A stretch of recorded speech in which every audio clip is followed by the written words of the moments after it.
En este jueves recemos con el Evangelio según San Lucas, en el nombre del Padre y del Hijo y del Espíritu Santo.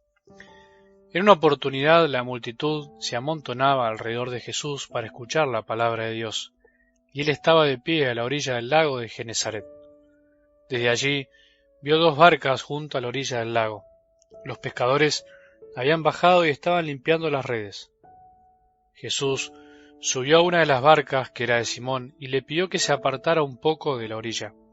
Después se sentó y enseñaba a la multitud desde la barca. Cuando terminó de hablar, dijo a Simón: «Navega mar adentro y echen las redes». Simón le respondió: «Maestro, hemos trabajado la noche entera y no hemos sacado nada, pero si tú lo dices, echaré las redes». Así lo hicieron y sacaron tal cantidad de peces que las redes estaban a punto de romperse. Entonces hicieron señas a los compañeros de la otra barca para que fueran a ayudarlos. Ellos acudieron y llenaron tanto las dos barcas que casi se hundían. Al ver esto, Simón Pedro se echó a los pies de Jesús y le dijo: «Aléjate de mí, Señor, porque soy un pecador». El temor se había apoderado de él y de los que lo acompañaban por la cantidad de peces que habían recogido, y lo mismo les pasaba a Santiago y a Juan, hijos de Zebedeo, compañeros de Simón. Pero Jesús dijo a Simón: «No temas, de ahora en adelante serás pescador de hombres». Ellos atracaron las barcas a la orilla y, abandonándolo todo, lo siguieron. Palabra del Señor.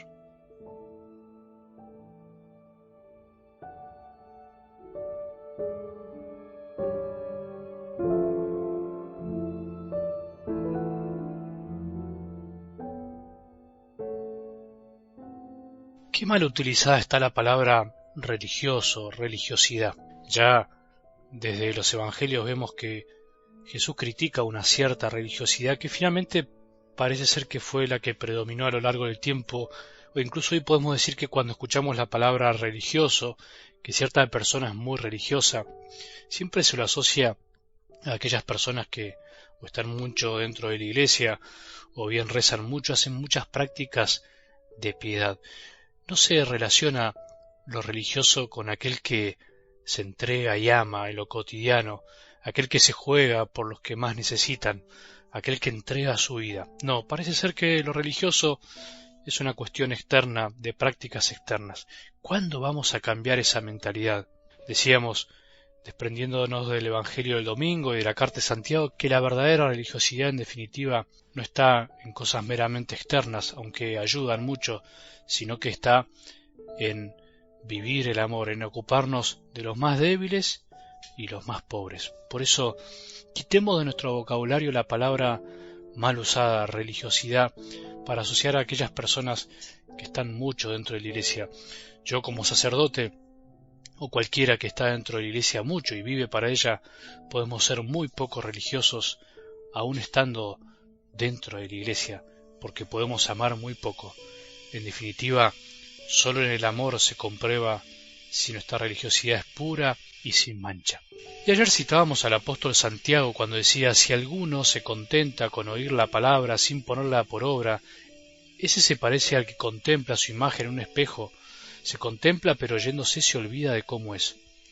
Esto es lo que nos pasa tantas veces al escuchar la palabra de Dios. Parece que hacemos cuando, antes de salir a trabajar, después de levantarnos y prepararnos, nos paramos frente al espejo, nos lavamos la cara, nos peinamos, nos lavamos los dientes y salimos medio corriendo, como no queriendo detenernos mucho para ver realmente cómo estamos, cómo nos vemos, cómo está nuestro rostro. O bien aquellos que están minutos y muchos minutos frente al espejo, pero finalmente viéndose su propio ombligo. Así hacemos a veces con la palabra, la escuchamos, pero no sabemos siempre frenarnos verdaderamente, dejar que eso que escuchamos nos refleje algo de la voluntad de Dios, algo de lo que somos, algo sobre cómo estamos. Cuando no ponemos por obra la palabra es porque no le damos tiempo, en el fondo no la contemplamos, sino que la escuchamos a las corridas, queriendo hacer lo que queríamos hacer y no tanto lo que Dios quiere o nos está pidiendo. Es necesario tomarnos más tiempo, es necesario hacer momentos de silencio, es necesario hacer retiros espirituales, es necesario mirarse al espejo de la palabra, dedicándole un poco más el corazón. Intentemos hoy un poco más, hagamos el esfuerzo, dale, te invito. Algo del Evangelio de hoy es uno de esos días para contemplar con todo el corazón. Por eso te digo y me digo esto, hagamos el intento de imaginarnos esta escena maravillosa del Evangelio.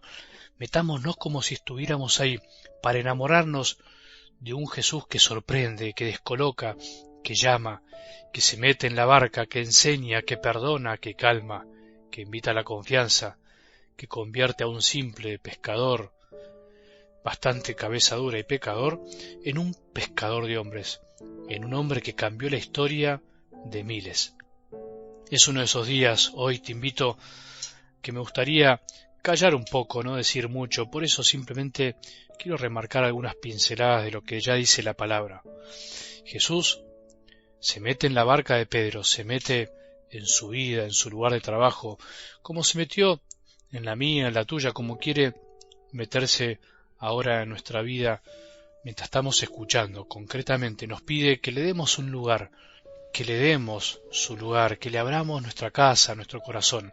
Jesús invita a Pedro a confiar en su palabra, nos invita a creer, a abandonarnos y no creer tanto en nosotros mismos, en nuestras capacidades o formas de hacer las cosas, sino más en Él, en su estilo, en su modo de amar y de obrar. Pedro vemos que confía y le responde, si tú lo dices. A partir de ahí todo se transforma y pasa lo inexplicable. Se llenan las dos barcas de peces, nuestra vida se llena de otras cosas, de más corazones. Lo mismo pasa con nosotros. Se nos llena el corazón de un montón de cosas lindas de Dios que nos va regalando, de personas, de oportunidades de amar. Pedro descubre la grandeza, se maravilla, y por eso se tira a los pies de Jesús, se arroja, no solo porque se sintió un miserable al lado de Jesús, un pecador, sino también porque algo tan grande se descubre de a poco.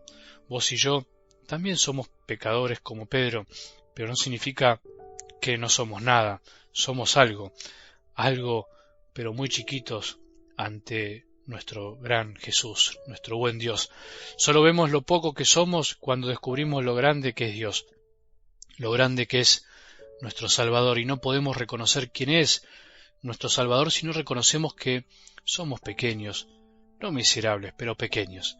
Y por último, Jesús le dijo a Pedro, no temas, no tengas miedo por ser pecador, tranquilo, eso ya lo sé, no hace falta castigarte. Él sabe que somos pecadores, Jesús sabe todo eso y no le importa tanto porque Él transforma lo que parece que no sirve, lo que es descartable, y termina convirtiéndolo en algo grande.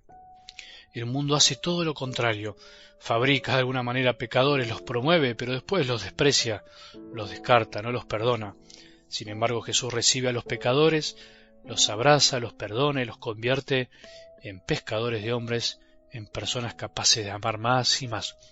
Ojalá que hoy sintamos ese deseo de abrazarnos con Jesús, de tirarnos a sus pies, de reconocernos pequeños, pequeñas y caer en la cuenta principalmente de la grandeza de Dios, de todo lo que Él hizo y hace por nosotros en nuestra vida y de animarnos a ser pescadores de hombres. Anímate a pescar con amor a aquellos que están perdidos en el mar de este mundo.